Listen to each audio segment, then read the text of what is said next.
morning, everyone. At least it's morning for me. I don't know where everyone else is checking in from. Evening or afternoon or otherwise.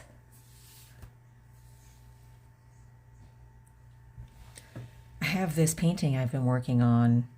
It's been about 2 weeks.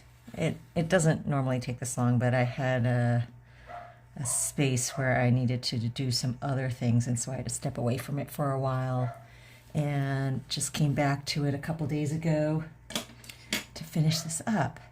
Now, this is part of a series that I am doing. It's going to be some illustrations for Tad Williams' Tail Chaser song. Been kind of in this cat frame of mind because of the pieces I'm doing for it. This is the other one that I've done so far. There's going to be another 3 of these for the interior illustrations and then a cover piece as well. So I've got to get cracking because I've got to do that by the end of July. So I've got about a month and a half left. And oh yeah, and then I did this also just this week. This is not part of the Tail Chaser Song project. This is for Everyday Original. And this little piece has found a home as of this morning. But I do have prints for it. I have the link in my stories. So if you want to check on that later, you can find it. But I was thinking actually, so I hadn't yet decided what I wanted to do for the cover for this Tail Chaser Song project. And I thought that something along the lines of this actually might be kind of interesting. So I'm going to be playing with the concept of this a little bit more as a potential cover piece. I mean, it'll be changed because it's not a black cat. The main character is a orange tabby-ish type cat of this sort. In fact, that's him. So it would have to change a bit, and as I said, it's not really, this wouldn't be the actual thing, but just as a jumping point, a launching point for conceptually where I want to go with it, I think. Mizruner asks, any update on my Dream Dance Oracle? Unfortunately, no. That has currently been put on the sidelines right now. I have a bunch of other deadlines committed to, and so it is not actively being worked on, but it is something I still do think about. And one day, hope to finish it. If anyone has questions about any of the stuff that I'm working on here, or any random art related questions, please feel free to chime in and ask them at any time. I might not see the questions immediately because my head is down to this painting, but I will try to scroll back periodically in this chat log feed to try to catch all the questions. So if I miss your question, feel free to reiterate it. Don't feel bad about doing that because, as I said, I miss things sometimes. And I will try to get to as many as I can during this session. We will be going for about an hour, is how long I usually do these for. Thank you everyone for joining me, by the way.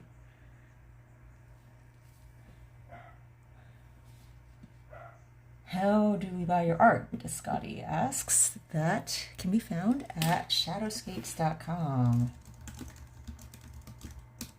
That is my official website. I also work with a couple of galleries. So I just finished having a solo show at Haven Gallery, and there are a few of those original paintings still available. About 2/3 of that show has sold out. So if you're interested, I will put a link in the IGTV archives when this session is done later, and you can check that out, or you can go to havenartgallery.com and you can check them out there. I also work with Modern Eden, who is a gallery in San Francisco. So those are the two galleries I work with. Modern Eden over here on the West Coast, and Haven Gallery on the East Coast on Long Island in New York. I am fortunate to work with these two very lovely galleries, and I've had a few solo shows at each of them. Well, one solo show at Modern Eden so far, but I've got another one planned for I think a year and a half down the line from now. And yeah, so you can check with either of those if you are interested in some of the originals that are framed. I have some other smaller originals and older originals that are also available on my website at Shadowscapes. Which glue do I use for gold leaf? I use, hold on, I'm digging it out from my drawer here. Okay, so first of all, it's all wrapped up like this because this stuff goes, it can dry out really easily, even within the jar that they come in. And so in order to make sure that it stays unaffected by surrounding air, I make sure that it is really sealed away. And on top of this, I don't even use it straight out of the jar usually. I have a secondary little mini jar. I'm not going to unwrap this one, but it's a little tiny thing. It's like a quarter of the size of this. It's big enough to dip my pens into because that's what I use this for. I use a dip pen, nib pen like this. And that lets me draw really thin, delicate lines with it. If I do need to do larger areas, I use an old brush because this is going to ruin your brush hairs. So old cheap brushes are useful for that. Maniatum ink. Ink is the one that will flow through a nib pen. They also have just a sizing that is a much thicker one, so it will give you more of that domed relief look. This one is very flat and smooth, but it suits my purposes because I'm not doing illumination, and so this kind of more flat but able to do very delicate line work and to go in very small areas is what I need. The second thing you should take note of, though, is that it's not worthwhile to use that with imitation gold leaf. You only really want to use it with 24 karat gold, or at the very least 23 karat gold, because imitation stuff is very chunky and thick, and you won't be able to get any sort of finesse or delicacy out of imitation gold leaf the way you can with 24 karat, because the 24 karat stuff just is very delicate and it just basically turns to powder almost as soon as you start to rub it, which is awesome for getting detail, little bits of fine lines in tiny areas with it. So yeah, that's a thing not to skimp on. And the other thing I hear often is people say, oh, I'm going to get some imitation gold leaf to practice with first before I get the expensive stuff. Don't bother. Because it's such a completely different experience and feel that practicing with it's pointless. It's not the same thing. It's not to say that imitation gold leaf does not have its purposes. I use it plenty, but I use it in very specific applications. I don't use it for the stuff that is going to be very detailed. I use it more as a sort of metallic underlayer for my pieces.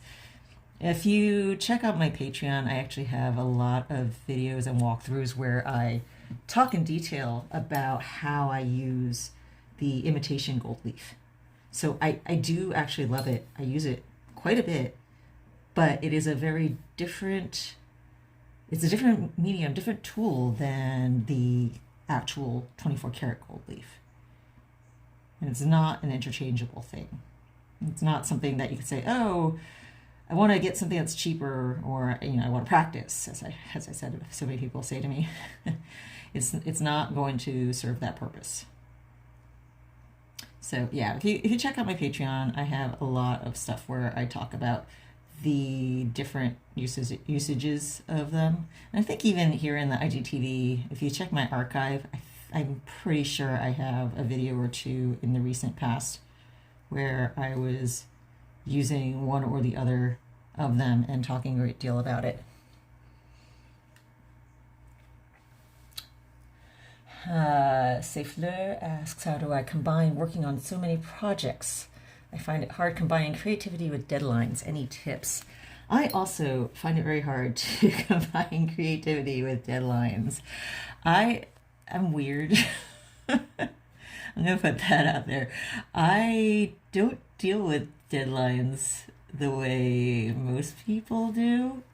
I mean, a frequent reaction to deadlines is procrastination. My reaction to deadlines is I don't like it. I don't like having it hang over me and it's bothering me and I need to get it out of the way ASAP. And so I tend to do things immediately once I have a deadline. And so my problem with them is that when I have deadlines, I have to be careful not to rush. I have to be careful to really sink in and feel what I'm doing and not just rush to get it out of the way because it's hanging over me and bothering me. So I don't have the problem where I'm late, but I do have a problem where if I'm not consciously fighting it, I don't find that thing that makes the project sing for me. And so that's why I have to work early whenever I have a deadline and whenever I have projects. Am I off screen here? Let me see. Scoot that over. Yeah, I have to really think about it and make sure that I don't just try to get it out of the way. I have to search for that thing, that reason for why I accepted this project. Why am I taking on this deadline and this project where I'm working with someone else, unless I really, really do love the idea and the concept of it. And yeah, every time I do take on a project, that is the reason why I do. I only take on projects where I feel that I have a resonance with it, with my art and with what I want to create. So I know that it's there because I've at least trained myself that far into only accepting things that I know gel with my personal aesthetic and with what I desire to create and paint. Like this project, illustrations of cats. Where can I go wrong with that? I love doing this. So yeah, that's where I go with that. I think as for tips, think about what you love. Like when you accept a project, make sure you love it. Make sure that it is what you want to be spending your time creating. And then try to ignore the deadline, except for the fact that you got to make sure that you hit it. Don't delay on it. Don't procrastinate on it. But after that, ignore the fact that it's there and just think about why you want to create this thing and why you love it and why you are eager to create this art. And that will get you, well, at least it gets me past any of that deadline aversion that I have. I don't know if that helps you because, like I said, I'm weird about deadlines. Most of my other artist friends are like, what? and this is something I've actually known about myself ever since when I was in high school. I used to do this even back then with homework and everything. I was just talking to my brother about it the other day, how I remember this teacher in high school when he started giving us assignments for a week or two in advance. Oh no, it wasn't even high school, it was junior high. It was the best thing ever to me because I basically sat down in the weekend and I would do a full week or week and a half's worth of homework, and then I would just be happy. I wouldn't have to sit around doing that stuff every day. I just did it all in one weekend, and then the rest of the week and a half or 2 weeks, then I would be pretty much free of homework, at least on that front, on that the math homework.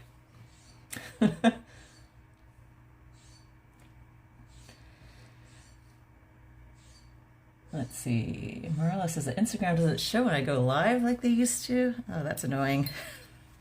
I'm sorry.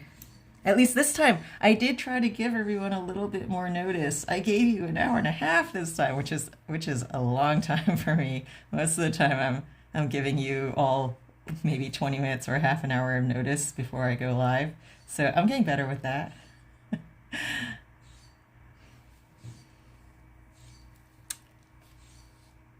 Let's see, is it possible, Dutch Nature Arts asking, is it possible for using it with white gold leaf?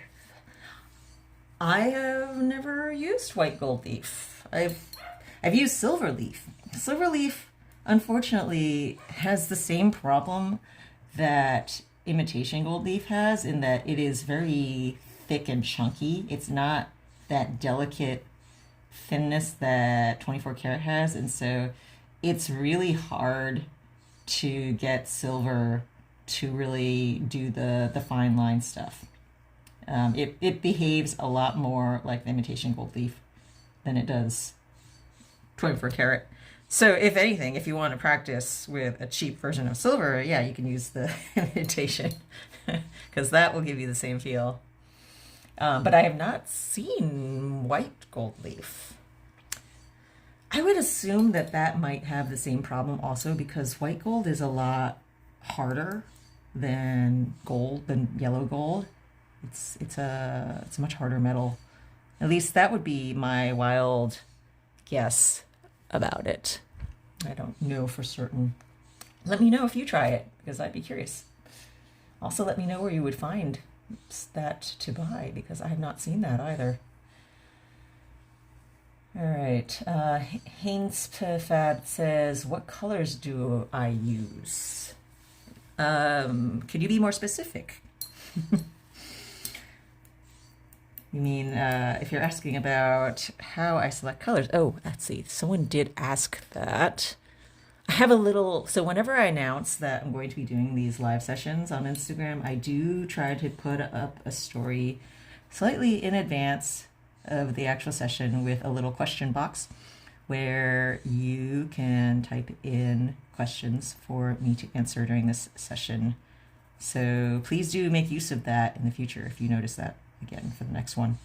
And I believe someone did ask a question about color. Let me see where it was. Whiskey Jack 88 asks, how do you select colors for a particular piece? It really depends. Sometimes I have a very definitive color scheme in mind. Other times it's dictated by whatever I have that is a fixed color choice. So this is another subject I talked about recently in my Patreon, I think a couple months ago. So if you want to check the archives of that, it's like the $1 subscription level, where every month I do kind of I call it the insights post, where I talk about I either talk about something that's behind the scenes of how I work on projects, or I pick some kind of technical element and discuss that. So one of these subjects was about color choices, and over several months I discussed this. But the short of it is, at least for this painting here, I have this character, Tanglelore Firefoot, who's a black cat, and he has flaming paws. So I knew those two colors were fixed. And as for black, you know, with my watercolor aesthetic and the kind of contrast and darkness I use, black for me is a muted purpley tone, which is what I use for his body. And so I knew I had that. I knew I had him skipping across the water, which the birds are freezing into a path for him to walk across. And so I wanted some color change as well to the water. So it's more of a cooler tone over here, whereas this warmer Caribbean blue-ish shade. Let me zoom out a little bit so we can view the whole piece here. All right. So I have this sort of more a Caribbean, cerulean type greenish blue in these areas, whereas it turns into a colder ultramarine blue in this area. And so I started off really with only the knowledge that I want the cat to be black and orange. Black body, orange paws. And from there, everything else sort of develops. I know that I want some kind of color shift in the water from something maybe a little warmer to something cooler. And then the birds kind of happened on the fly. I wasn't even sure what color I wanted to do these. So these are sort of like mythical herons. And so I could go with any sort of color scheme for them because he's the king of birds. He doesn't have to be normal heron colored. And he summons all the other birds to create this great wind with their wings, and that's how they freeze the water for this Herculean cat to fly across the waves, run across the waves. And so I got to the point, where I had this much. I had the water, and I had the cat, and I had some of these foreground birds, which were a little bit more realistically colored in their tones. And then I just said, what do I want for this final giant king of the herons, king of the birds? And I debated, should he be white? Should he be black? Finally decided more of these flame colored tones, which kind of echo the colors of his paws, but don't really compete with it, because the two of them, both the bird and the cat, are kind of the main focal points of this piece. And the cat already stands out because he's dark. He's got this purpley tone by comparison to everything else. And then I also added a little bit of a purple rim to this edge of his wing, the shadowed side over here, and that helps to tie in and also gives this nice flow where the cat is. So those are some of how I make the color choices. So the color choices of this are very much done on the fly. I didn't plan this. There are times when I'm working with some publishers and they want a very detailed look of the colors that I'm going to use before I actually get started doing them. And in which case then I do what is called a color rough on my computer. I usually scan in my sketch and I will do a rough version of how I see the various color schemes, and I'll do a few different variations because that lets the publisher pick and choose. In this case, the publisher is pretty much giving me free rein. He's pretty much letting me do whatever I want with it, and so I've been sharing the sketches with him and just keeping him appraised of how things are going. But aside from that, I get to kind of just do what I want. So I love open-ended projects like this. I love being able to kind of pursue my own decisions and choices.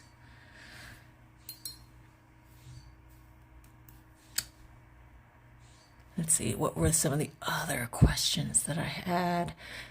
China Nago asks how to branch out of one's comfort zone in terms of painting themes and technique.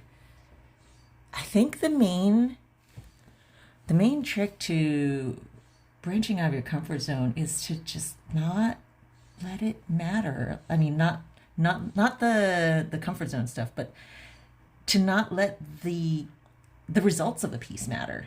To just play. I always tell people you need to leave room to play in your art. You always have to have that freedom of not caring about results, not caring about what social media is going to think of the results of what you're creating, and just do it because you want to experiment with something, either the medium or some approach or some subject matter, whatever it is. Just have fun with it and don't let the results of it drag you down, and don't finish it and think, oh, that sucks.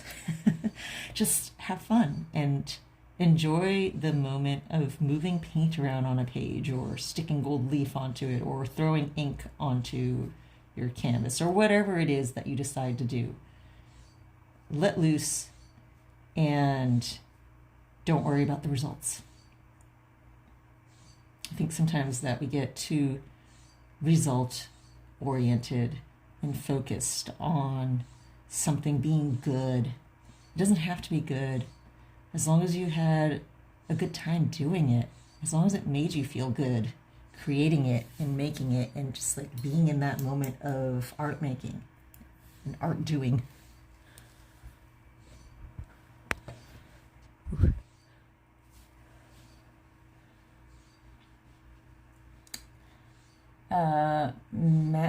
Matsy Art is asking, are these lines watercolor or colored ink? This is all watercolor. I was going to say I don't do ink, but I do ink, mostly in October.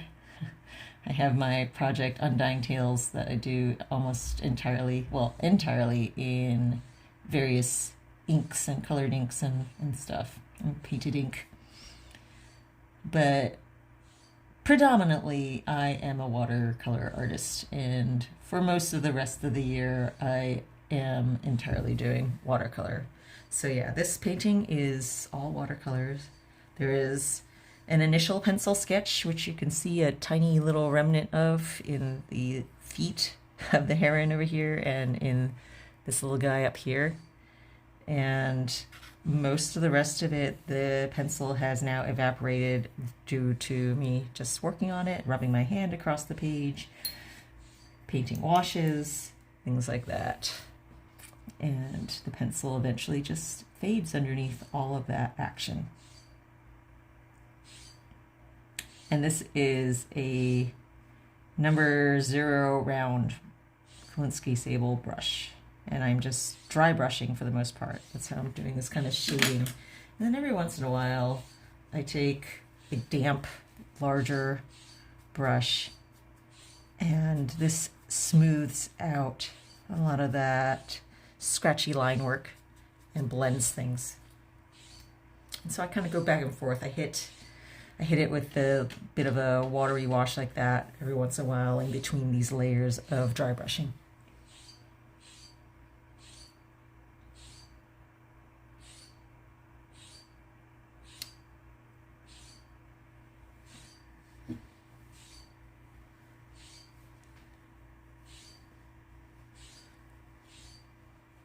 Oh, what paints I use? That was the question. Okay, so I think currently this painting, yeah, it's a mixture of a bunch of different brands. I have Roman Szmal, Daniel Smith, Winsor&Newton. These are the current colors that I've got in my palette.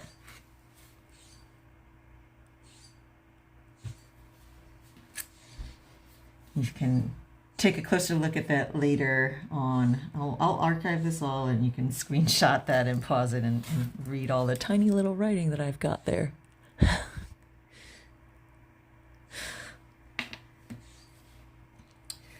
But yeah, I use a bunch of different brands of paint.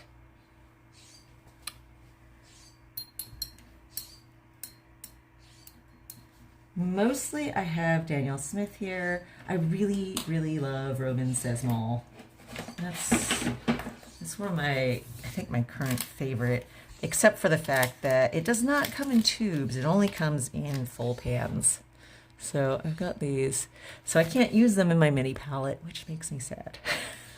I've thought about ways like, can I cut into these cakes and do like a tiny little chunk into my mini palette? Because this is too large for me most of the time. So it sits off at the side of my desk, and every once in a while when I need the colors, I pull them out, and I wish that it was a little bit more convenient for me.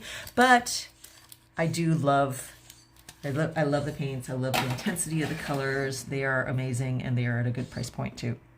So if you are wanting to find some good new paints, check those out. I wish they had an Instagram as well, because I would talk about them here all the time if they did. But they don't really do social media that much. Holtzberry Art House says you've got a lovely bird singing. Did you pay to add it to background ambiance? I actually was thinking the opposite. I was thinking that annoying bird will not shut up right now. It is a stellar jay. They are super noisy and they will go at it like that all day long. I usually lose my patience with it at some point and shut my windows because I'm like, something else. I want to hear something else.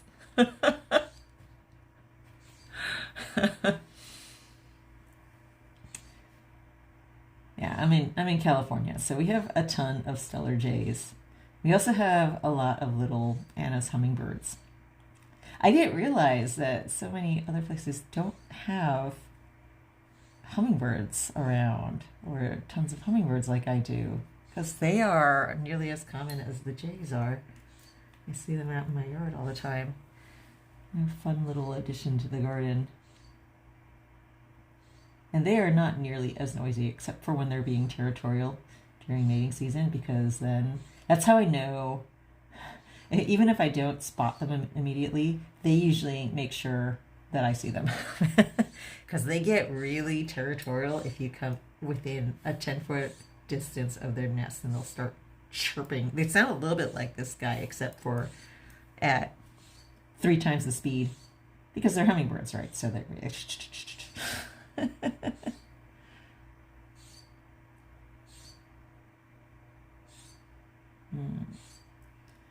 Yeah, there was one time I wanted to take some reference pictures of them, and I knew that they were coming and sipping from my succulents because I had seen them a few times. And so one day I took out my camera and I focused. Oops, am I off camera? I'm totally off camera there. Sorry. I was working on the wing up here. You couldn't even see what I was doing. Yeah, so anyway, I set up my camera with the telephoto focused on this flower, and I just sat there reading out on my patio, which is really nice. It's a gorgeous day for that. And I sat there reading, didn't even have to pay attention until I heard that mad chittering. They sound like angry squirrels a little bit. And then I just pulled up my camera and snapped a bunch of shots. And so I got a few good ones that day for some botanical pieces. I did a botanical painting of the succulent echeveria flowers with this hummingbird sipping from them, which was pretty cool. Normally, I like to try to pair native, when I'm doing my botanical paintings, I like to pair the native species, native critters, pollinators and creatures along with the plants. And I don't think that a Mexican echeveria really matches with the specific hummingbird that I have here, but it was just too pretty of a thing to pass up, so I did that. One of the focuses that I like to do for my botanical art is native California plants and creatures, and the relationship that the pollinators, like the insects, the bees, the birds, have with those plants. You know, you hear people say all the time, you hear these two things. You hear save the bees, right? And you also hear plant native. And the reason for planting native, if you're not aware of it, is because so much of the native ecosystem relies on native plants. So all those hundreds of bee species and pollinators, you know, honeybees are having their problems. They have the colony collapse, but they're not the ones that are really the ones in need of saving and are endangered. It's all the native bees that live around you, all the fuzzy little bumblebees who also do a ton of pollinating for crops. You know, all these native critters that rely on the plants that should be growing within a region. And so that is the primary importance of planting native. And I think that sometimes people don't realize that aspect of it. And so I like to paint them because there are so many really gorgeous native species of plants. And that's the other thing. Like, a lot of times people don't want to plant the natives because they're like, the flowers aren't as big or showy and as these gorgeous dahlias and roses and things, which are cultivated to have these enormous blooms and long-lasting things. But there are some really cool, amazing looking plants that grow within each area's native region that are also really awesome. And so that's what I like to highlight, and that's why I like to focus on that with my botanical painting and subject matter.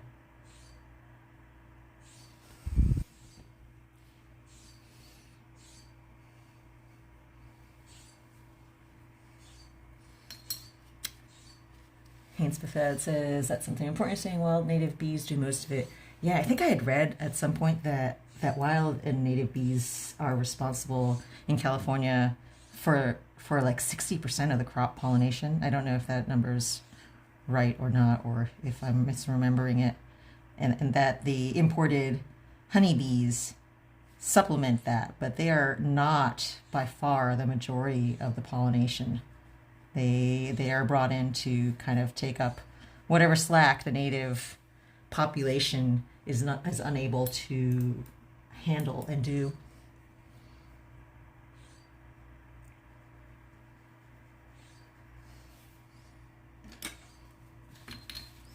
Let's see, what other question did I have? I had from Siren Songant, how do you control color opacity value in watercolor and how it affects shading?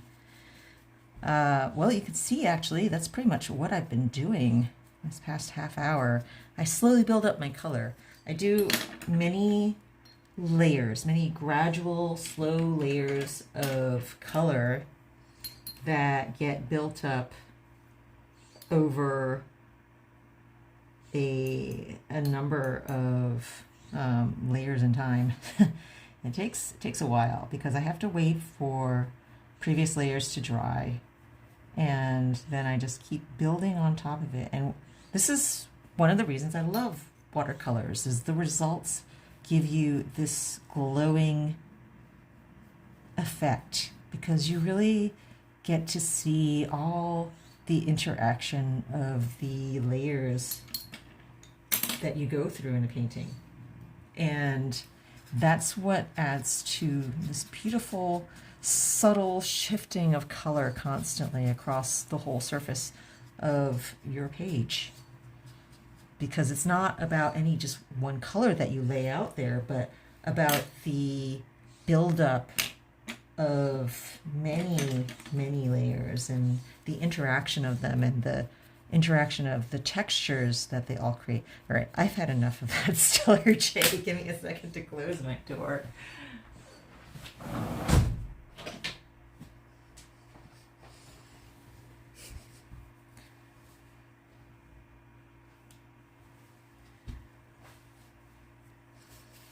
Okay, much better.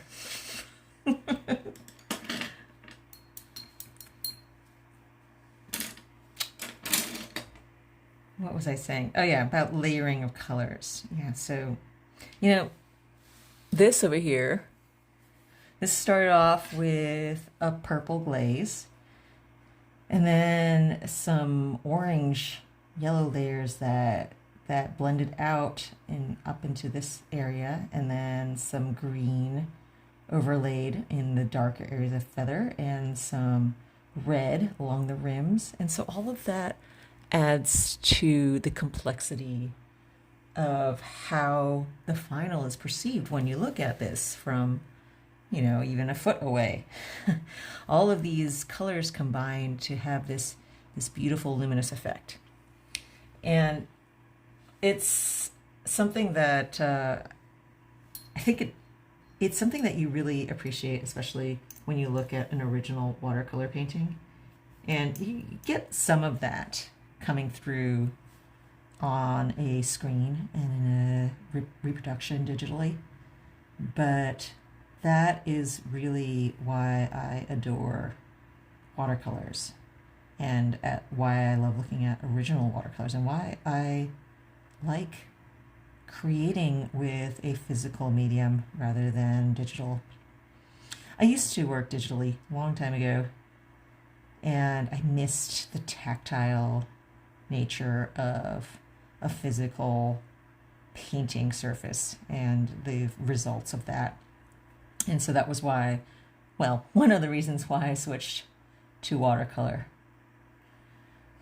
The other reason is a story I've told before, but for those of you who have not heard it, because when I was applying to various companies back in the late 90s for doing game art, specifically Wizards of the Coast or Magic the Gathering, the art director saw my portfolio submission and sent me a personal note saying, "Hey, I like it, but we don't accept digital art.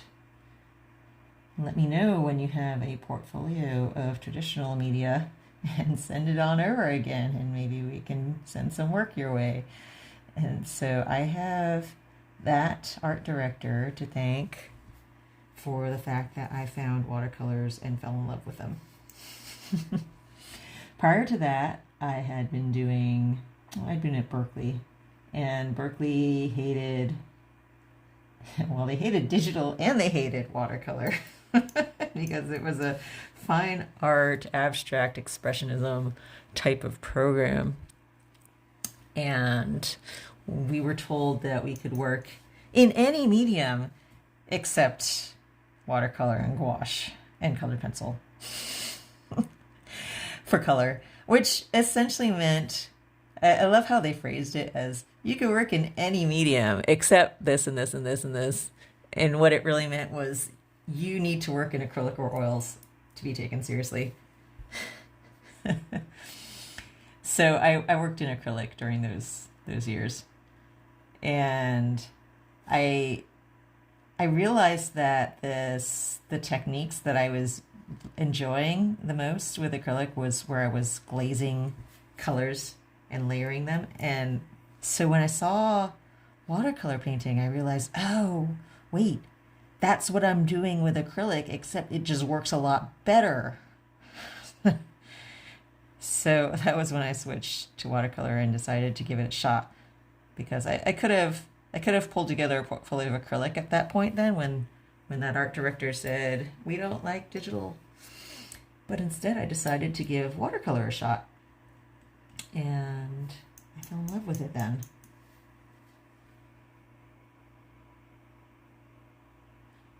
But I've been doing acrylic for my coursework, and in my own time I was actually working a lot of digital stuff. So that was how I had a big digital portfolio of fantasy art, because the paint flinging, literal paint flinging, I mean, that I did for my classes was done with acrylic, and the D&D character art that I was doing for my dorm friends was with pen and ink and digital coloring. And so that was what I was doing for fantasy art.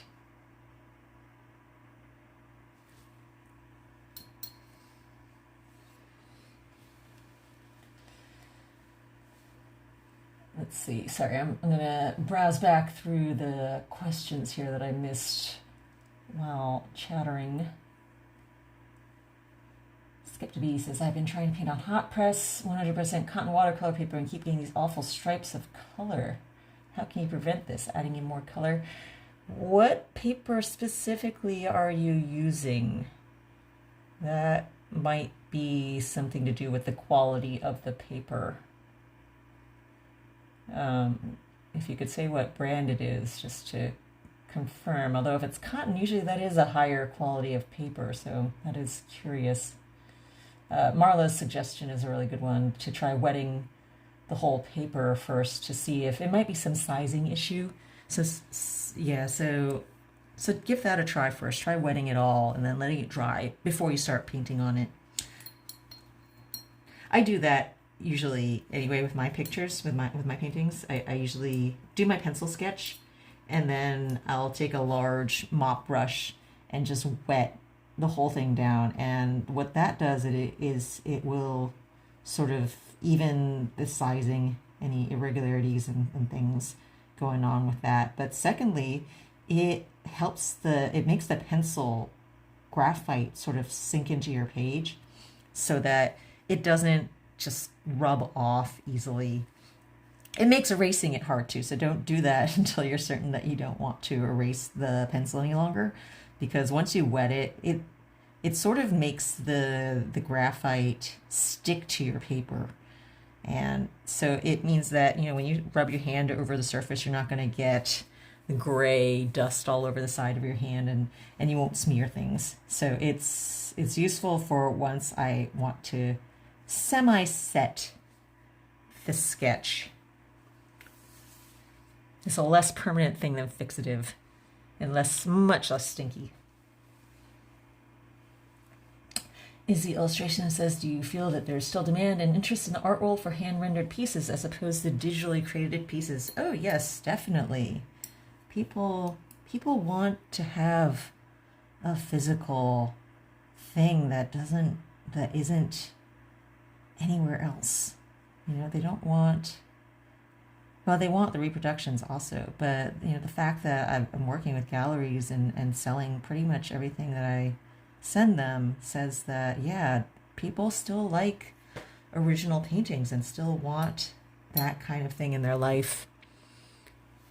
There's just something beautiful and tactile about a physical painting. And like I said, you just don't see and appreciate the layers and the subtleties of a watercolor painting unless you look at an original. And the same goes with oils and acrylics and any of these other mediums where artists are creating original paintings and things.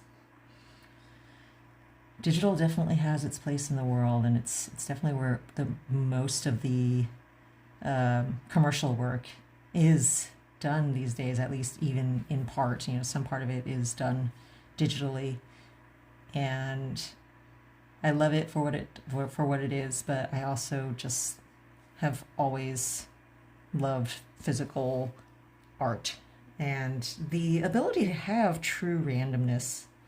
Digital is getting pretty good with that these days, with all the brushes and things that you can do.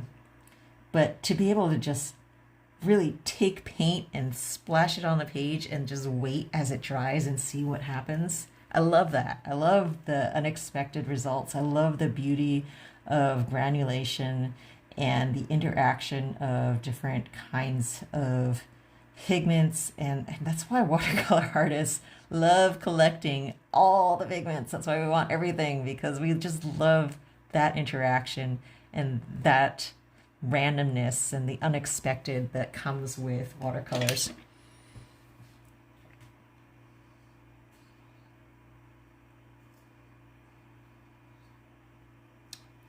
Are there any watercolor teachers in the Bay Area I would recommend? I actually don't really know of any except for in the botanical art sphere. If you are interested in botanical art, there are some of them that are around here. Catherine Waters was the woman that I first took a botanical workshop from. She teaches from her own private studio in the North Bay, and she also occasionally does workshops at the Berkeley Botanical Garden, which are usually a full day thing. And that was my introduction to botanical art, and she's very good at teaching that. So you can check her out. But botanical painting is a very specific application of watercolor. It's a very, very meticulous, detail-oriented version of watercolor painting.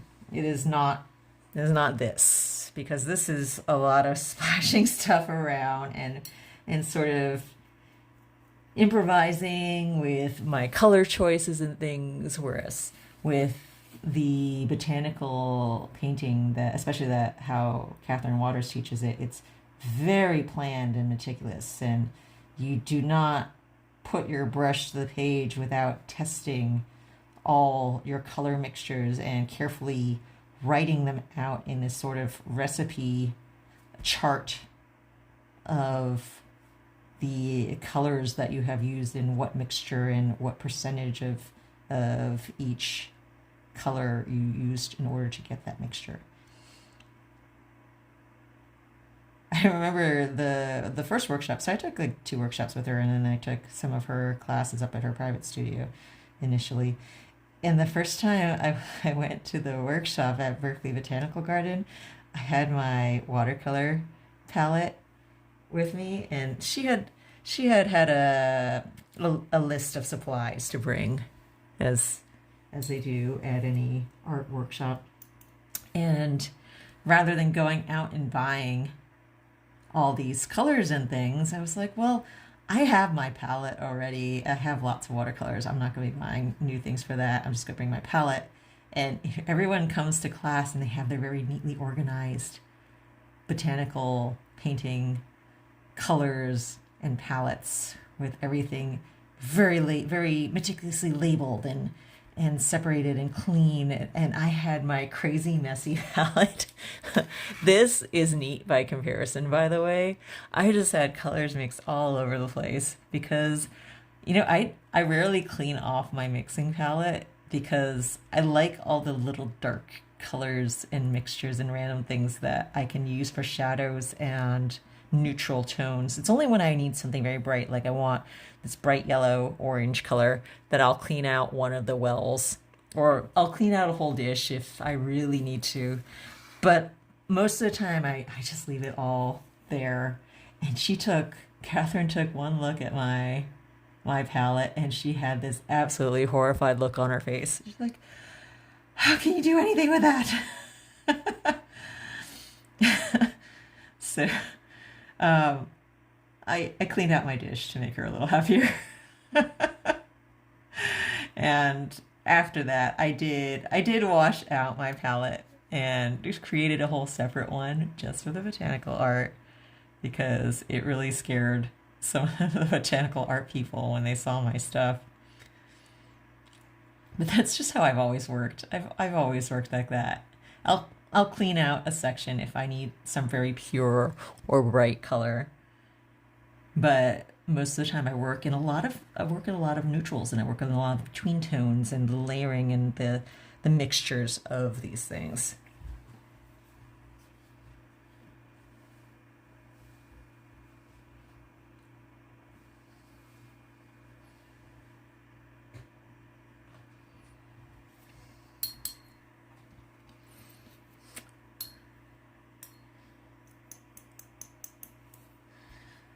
But yeah, aside from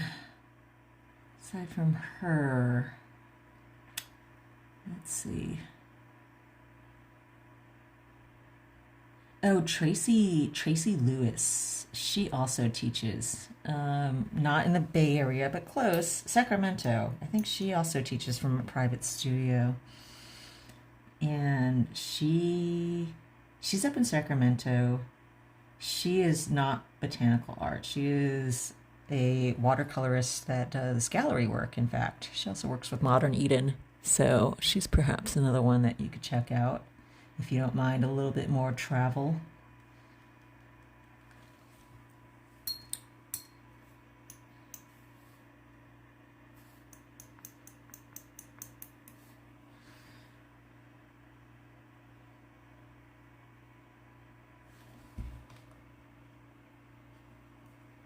Let's see. Manuel Be Cool says, please answer. I did not see your question. Could you reiterate it for me, please? Because I don't see what it is.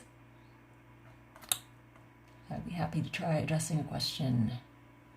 Marla says, I hate wasting paint as well, so I rarely ever clean my palette. Yeah, I think that's why watercolors last me so long, because I hardly ever wash any of it out, which means that, you know, the only amount that gets wasted is the amount that is in my water jar when I'm rinsing off my brush in between color changes.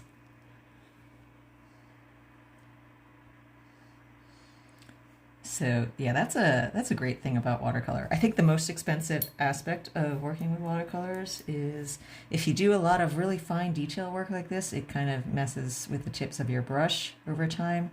So I have to replace my brushes fairly frequently. Although I don't really ever throw out any of my old brushes either. I really have a use for all of them. I just kind of save them up and use them for less delicate work when they no longer have the beautiful tip that they have at the beginning. And paper. Paper would be the other expenditure.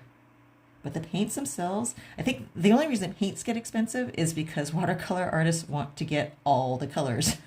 As I said before, we want to collect them all because of all the wonderful things that the different pigments do and the different brands will do.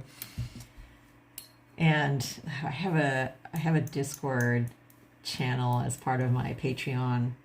And on it, my Discord server, we've got this art channel, and everyone there is always posting about their latest paint acquisitions, and it's this horrible enabling atmosphere because someone posts something and we go, oh, that's so beautiful, must have. And then there's a mad rush to acquire them, but it's fun. I think that's kind of a fun part about watercolor too.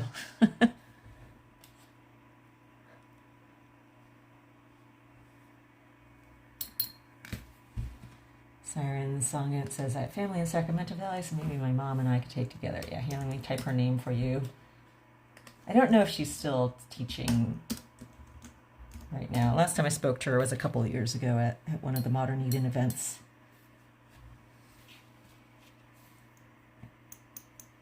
But she has some really beautiful art.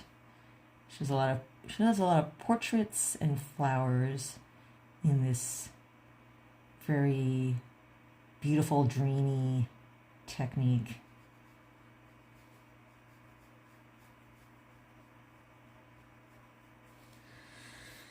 Okay, this bird is coming near its end. I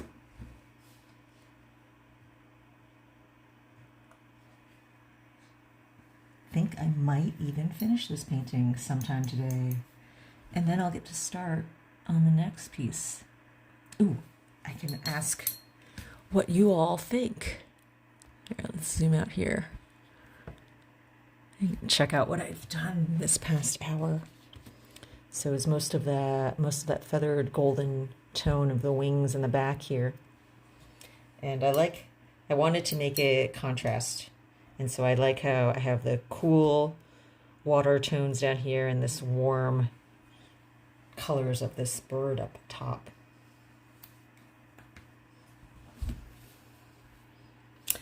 But where's my sketchbook? Where's my sketchbook? And maybe you all can offer some opinion, because I have to figure out what the other three drawings are going to be, the other three illustrations are going to be for this.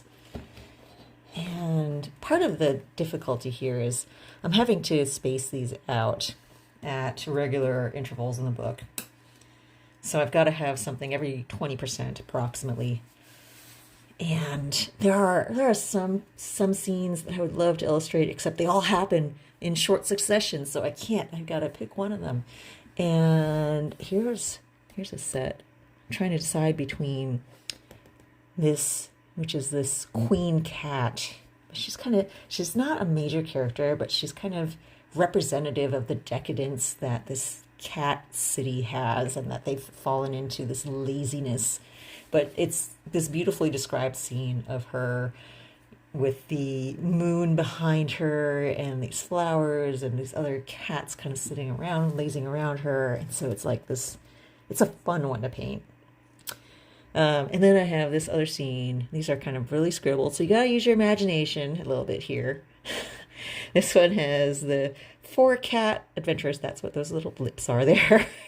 They're adventuring and they're traveling through the world, and they're approaching this waterfall. So it's this more epic scene type of, drawn back scene. And then this is a variation of that where they're crossing this arc bridge, and it's more of an atmospheric illustration I have in mind, with all these birds that are flying underneath and these deer I can't decide which one of these three to do. What do you all think?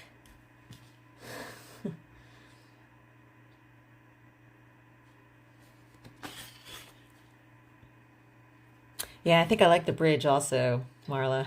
I think that's the one I'm leaning towards. The problem is, like, pacing wise, this one fits the best in there because this is at 44%. This one's a bit farther, it's at the 50%, but it still works. I need something within that range. And then the other section that I was not sure about which one to pick was, this is towards the end of the book. So I need something in the like 80% and onward. And I've got this scene, which is the main character, Tail Chaser, and these two other larger semi-main side characters, and like squirrels in the tree who also play a part. They're kind of just strolling through the forest. Or this one, which would be a fight scene, which is like action. And this final, which is the complete opposite, it's sort of the final farewell scene of Tail Chaser kind of slipping away into the woods with this lighthouse in the distance and this boat, which he had stowed away on to get here. But it has this kind of moody farewell feel to it.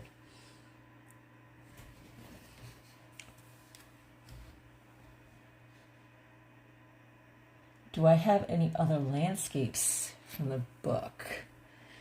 Yeah, I don't yet. I don't have any other landscape ideas yet. So I have, let's see, the one that you've been seeing me work on this whole hour, and then I have this one, which is sort of the introduction scene of it's young love, it's Tail Chaser and the cat that he's in love with. It's kind of setting up in the springtime. And then there's this one, the one I've been working on, which is, it's a story within the story. It's a mythical cat. And then I have, the landscape ideas there. Although the lighthouse scene over here would be another landscape type thing. I'm thinking the arc as well as these guys strolling through the woods. And then I have one other from somewhere in the beginning, but I'll figure that out later. Anyway, thanks for the input. That gives me something to think about as I'm nearing the finish of this one. So I've got to decide what comes next. And I've got to do it fast because, like I said, I have to finish this up by the end of July. And then I'm going to be starting on another project at that point. Well, thank you so much, everyone, for joining me today. I hope you had a good time listening to me talk about all kinds of random art stuff and watching this bird come into being. And I will be uploading and archiving this whole recording in my IGTV on my Instagram. So if you want to go back and look at anything, you can find it there. I will put a list of all the stuff that I've used. So if you have questions about the brands and things that my tools and my materials, I usually list that as well in the archive there. So check back in like 10 minutes when I have a chance to type it all up and get it uploaded. But thank you so much for joining me today. Goodbye.